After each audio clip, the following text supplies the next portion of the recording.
Hold up, let me get situated. I think we're ready. Shut up and group.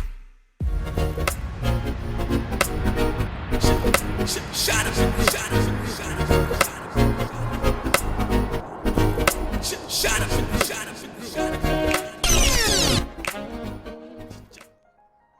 Hey YouTube, welcome back. We're finally in for part 1 of the college series. I missed you guys already and I've only had one video. I mean, this is gonna be great. I'm here, you're here, we're here. We got this book. Let's get into it. So for part 1, we're talking about your circle. And by your circle, I mean the people that you surround yourself with, the friends that you make, and the people that you connect yourself with in college. Going into college, you're more than likely gonna start off not knowing a lot of people. So you're gonna move somewhere new. It's all part of the process. You may move states, you may move down the corner, but at the end of the day, you're starting with a new school. So that means new friends, that means meeting new people, that means fresh networking opportunities, that means new community groups. And for a lot of you, you may be even starting at a new church. This seems like a super big deal, but it is all a part of moving away and growing up. It's just like what you do. As you hang out with new fellow club members, your dorm mates, your roommates, classmates, your study groups, you're gonna be meeting a lot of new people. And the obligation to make the decision of who out of these groups that you're going to decide to spend the most time with will definitely hit you. Your friendships will be the most influential part of your college experience. The things that your friends do, you will end up doing. Their lifestyles, values, and activities will most definitely impact you.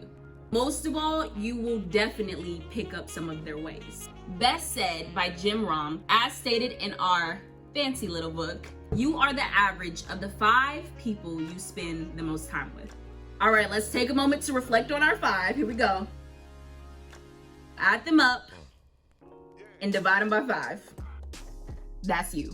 When you hit college, this is your first challenge. You will choose who to surround yourself with. I can guarantee you will not be the only person in your clubs, in your classes, and anywhere else you go on campus, because it is crowded. Not even talking about the people that ride bikes on campus, because I really feel like they take up enough space to count as 2 people. The challenge now is deciding if you will spend your time with people that honor the Lord or people that don't.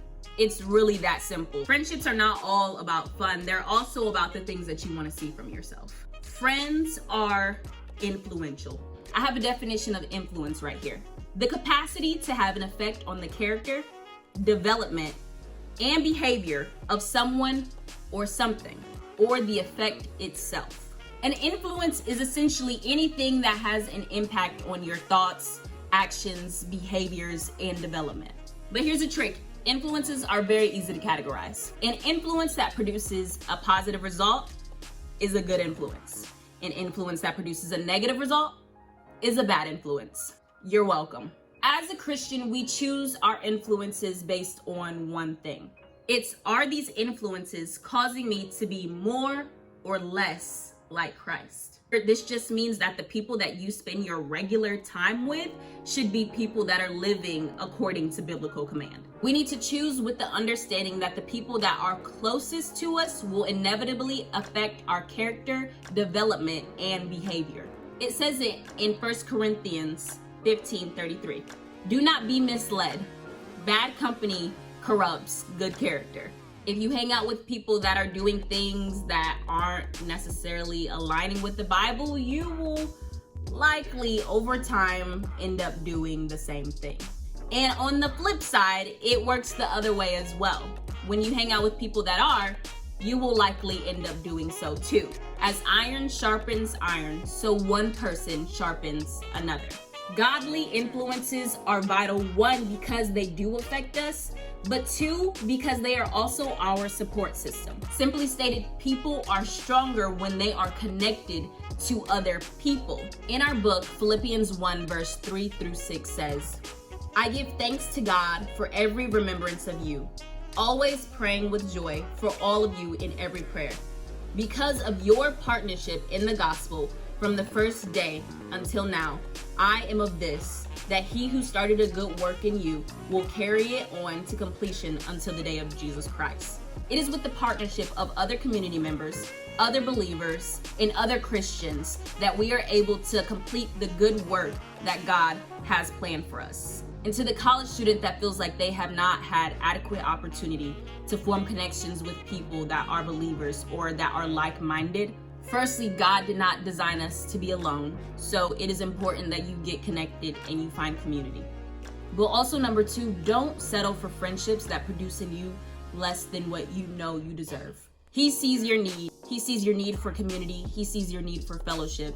And if you just trust him, and if you obey, and if you just make sure you are pursuing the things that he has told you to pursue, even if you don't see the opportunity for healthy friendships, God is cultivating them behind the scenes. Be faithful, be consistent, and he will reward you. Your friends are on the way, and it is so worth the wait.